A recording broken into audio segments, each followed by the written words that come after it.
Welcome back to another episode of Goat Worthy Reactions, where we mainly like to focus on the goats on this channel. And today we got a special one from the boy King Dada, man.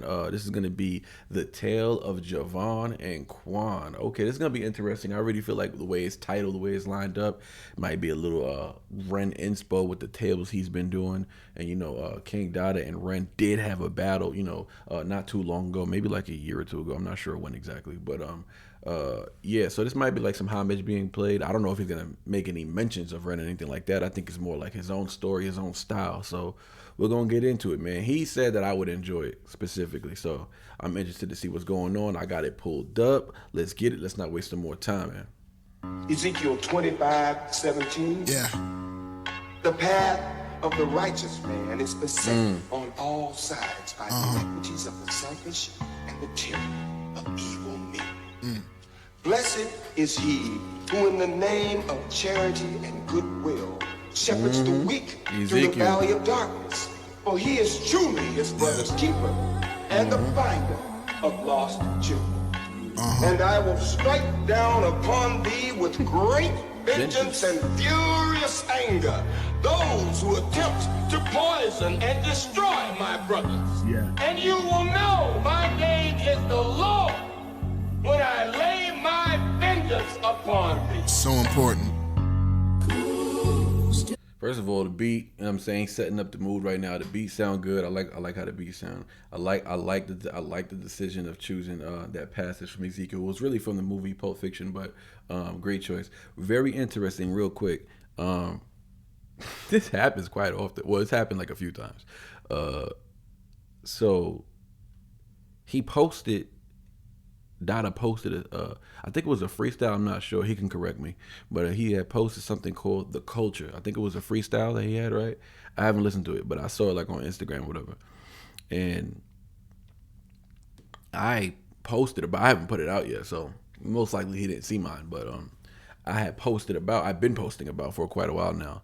Of this record that I'm doing. It's called "The Culture" as well, but it's called "The Culture" with the CULT in capital letters. Lowercase URE, the culture, right? Because that's how I look at today's hip hop these days. But anyways, me and him stand on quite opposite stances when it comes to certain things. But anyways, that's interesting. And the you can check my resume on this. And the album that I've been promoting that I'm gonna be putting out in the fall. No, in the summertime. This summer I'm putting out August, September. I'm gonna be putting out an album called Occult Fiction. It's just crazy. I don't know, it's just ironic. And now he's quoting a Pulp Fiction. And it's just, my cover is me. Anyways, whatever. It's just, I guess, just irony. I don't know. Like, we think alike on opposite spectrum. So anyways, when that day comes, we'll talk about it. But I like this intro. I like this. I had used this in one of my tracks, so I'm probably not gonna use it. But I got a different one I'm gonna use anyways. But yeah, dope. And the music's setting the mood already, so yeah, I like that.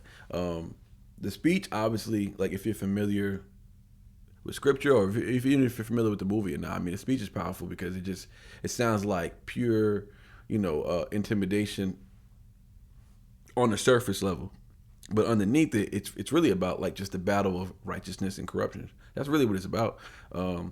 He's basically just describing a world where I guess good people are constantly surrounded by selfishness, evil, manipulation, and violence, right? And basically saying, blessed are the people who still choose to protect others anyways, like in a nutshell.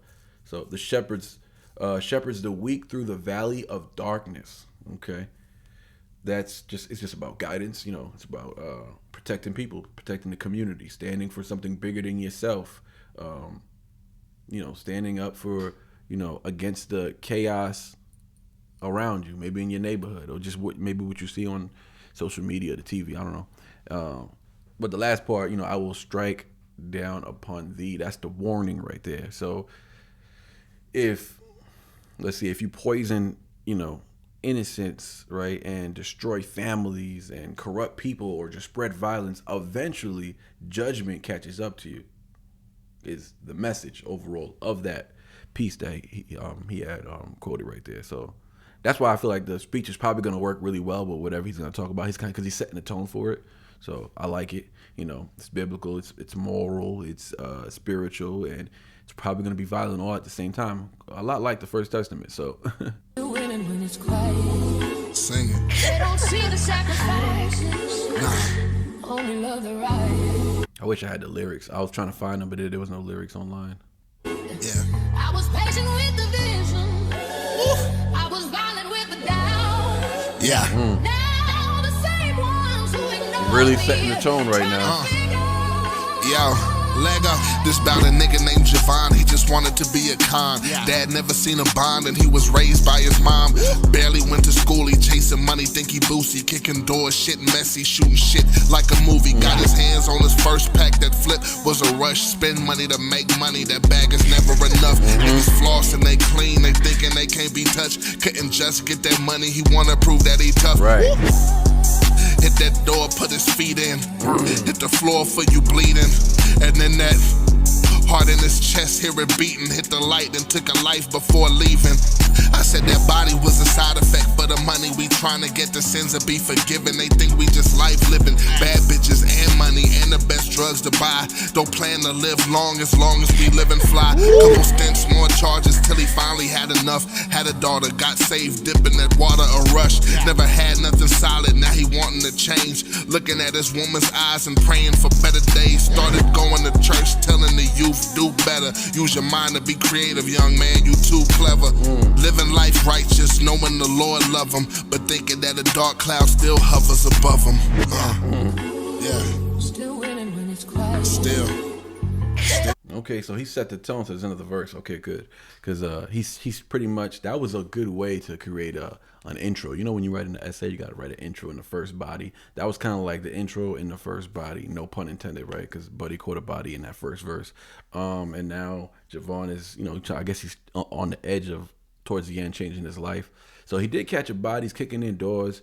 He's early on in the verse. He's, you know, pushing a little bit, right? He's pushing in the street. So he's getting into the lifestyle, you know what I'm saying? The street lifestyle and everything that comes with it. And he kind of pretty much endured it.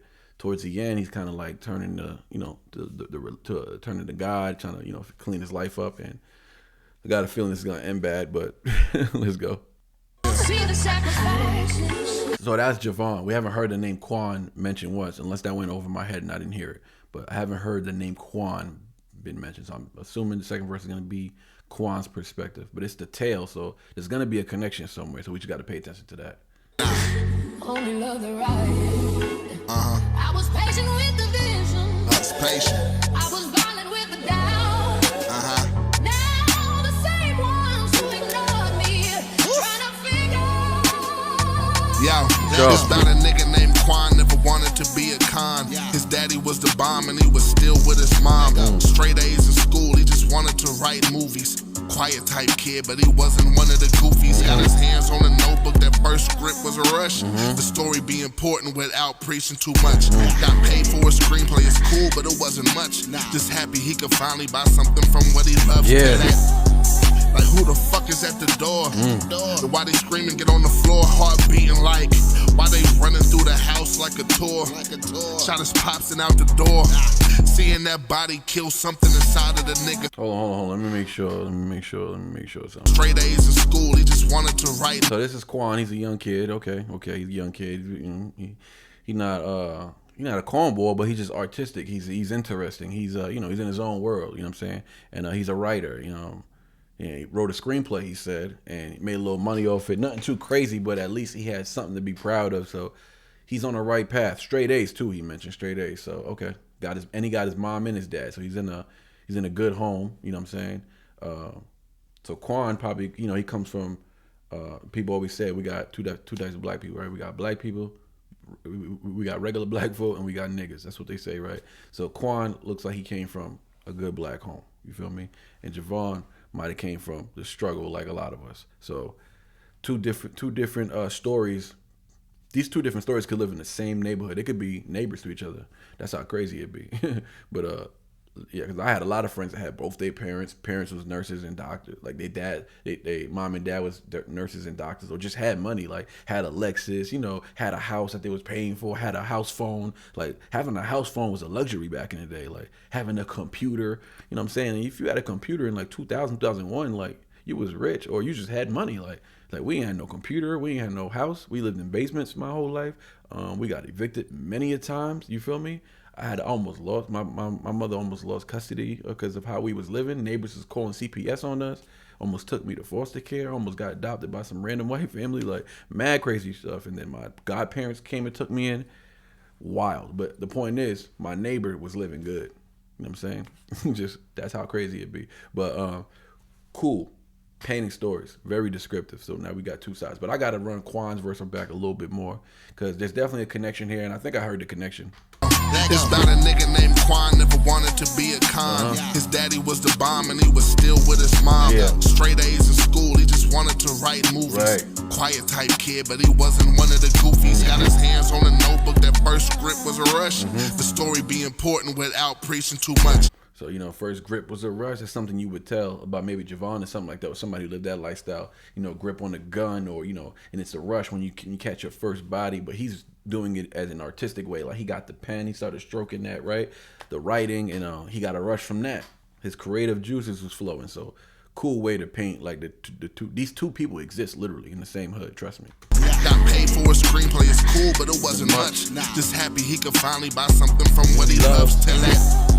Like who the fuck is at the door? So now this is where because Javon was learning how to kick doors in. He started getting, and he caught a body when he kicked that door in. So most likely he just bust into Quan's house, killed Quan's pops most likely, right? Because he said shot his pops and out the door. So shot his pops out the door. So Quan just witnessed his pops get bodied. That has to be it. Like if these just aren't the same stories and they just telling stories of two different perspectives, that's possible too. Actually, that's quite possible. But it wouldn't be a tale if that was it, right? Why they screaming, get on the floor, heart beating like. Why they running through the house like a tour? Running through the house like a tour. Like, why they running through the house like a tour? Shot his pops and out the door. Seeing that body kill something inside of the nigga's soul.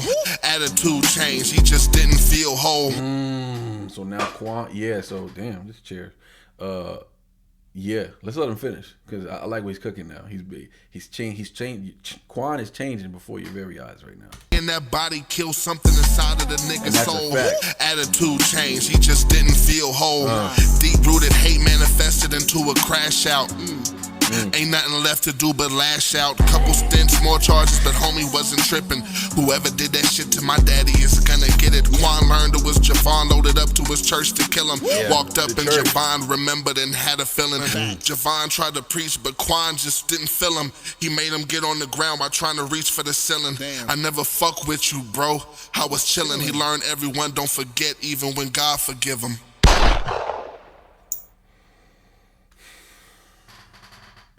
So he ran up to Quan saw the body, right? His father got killed. He said, whoever killed my daddy's gonna get it. I guess some years went by. I didn't really hear a time. There was no timestamp there. But he did say caught a couple of charges. So he did kind of give like a timeline of like Quan just getting into ish, right? And because he went cold. He got into a lot of stuff, changed his life for the worse. And he's almost excused, right? Because this is a cycle, right? You're almost excused, but at the same time, people get out of it, right? People get out. How do people get out of it? They make a decision. They make better decisions. Some people don't got no guidance. I didn't have no guidance growing up. I had no guidance. I just started making better decisions. I witnessed a few bodies. I witnessed a few things happen that hit home for me, and it made me feel like I don't want this. I don't want this for I want this. I want to have a future. I want to have kids one day. You know what I'm saying? So I had a few things I cherished in my world at that time, like my mom. Like I wanted to make sure I wanted to get rich and take care of my mom. That was my plan, or just get money and buy my mom a house. That's every young boy from the ghetto's dream. If you're from the projects and you grew up a certain way, everybody just every black kid, not even every black kid, but just every minority kid from the hood that just want to buy their mama crib. You know what I'm saying? I'm sure most people are like that in other neighborhoods as well, but that's something at the top of our bucket list, literally somewhere near the top, right? Get their mama crib. And that's what kept me alive, really. Yeah. So and I ain't grow up with a father, so like being around to take care of my mother after her taking care of me for watching her struggle for so many years. You just want to pay your mom's back. So Quan goes cold. He doesn't have that same feeling that I'm talking about because he grew up with both parents, so he had a little bit of a silver spoon situation, right? He was smart, he was artistic, but at the same time, he didn't know struggle for real. So he didn't really know the idea of what he could be sacrificing by making these wicked decisions. So you got to give it up to the storytelling because it's accurate. This is accurate storytelling, and it's not promoting violence. It's documenting real lifestyles. I lived through these lives. Like I've lived through this story. You feel me? So not exactly obviously, but I've witnessed it. I've lived in neighborhoods where this was regular, right? This was like every other house's story, so or every other kid you knew story. So crazy because now you get to the end and pretty much he's ready to get his killer, his father's killer. Goes up to the church where Javon was going to, because you gotta remember he said he found out it was Javon, so now he's going to the church to go get his payback, get his revenge, and Javon. That's the first person, right? So that's the first story. So basically, the son now of the killed is looking for the killer, right? So pays him a visit, gets him on the ground. I think he was saying Javon was saying I wasn't even messing with you, bro. I was chilling. Like I guess he's just saying like I changed my life. I'm going to church. I not let you live, little man. Like I just bust through the door. Like I ain't come looking for you. I ain't do nothing to you. I let you live. Killed his pops or whatever. So I don't know what you mean by that. So when he says God forgives, he's trying to say like God forgave Javon, right? God forgave Javon is the storyline, and Javon is an older man, whatever, right? Going to church, changing his life. He got a daughter, right? So he over here trying to just live life. Like you caught a body, bro. Like, but the thing is, God is just, right? He's just. So judgment day is gonna come for all. You feel me? So his came. I don't know how much long after he caught his body, but his came, and it came from the source of one that was close to the one he murdered, right? His son, his own flesh and blood, to revenge his father's death.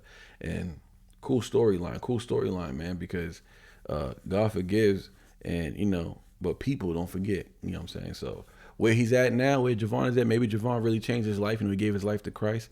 I'm acting like this is a real person, but it is a real person. At the end of the day, these characters actually exist. This was probably effortless for Dada to write.